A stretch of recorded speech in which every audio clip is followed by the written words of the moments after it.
Игра в кальмара 3-ші сезон мінекей Netflix бүгін ғана қазіргі таңда 7 сағат бұрын жаңа тизер жариялады. Өте қызық тизер. Бұл жерде мүлдем күтпеген, мүлдем жаңа ойындар болатыны көрініп ақ тұр тизерден.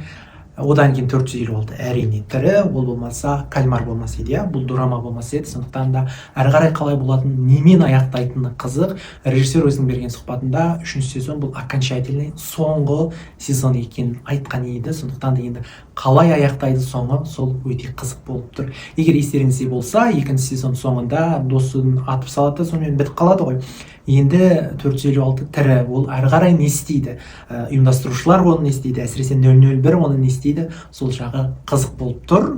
Сондықтан да интригаға толы болып тұр. Бірге бұйыртса 3-ші сезонда 27 маусымда көретін боламыз. Мен айлардың қазақша атауын айтып жатса, мен қырғызстандық оқырмандарым орысшасында айтшы деп жатады. Сондықтан да маусым айы ол енді июнь ғой, 27 июньда шығады. Дораманың 2 сезонын қазақша Сақ студияда көре аласыздар. Қазір телеграм белгілеймін. Ал 3-ші сезонда сіздерде қандай болжам бар, қандай ой бар, оны комментарийге қалдыра кетіңіздер.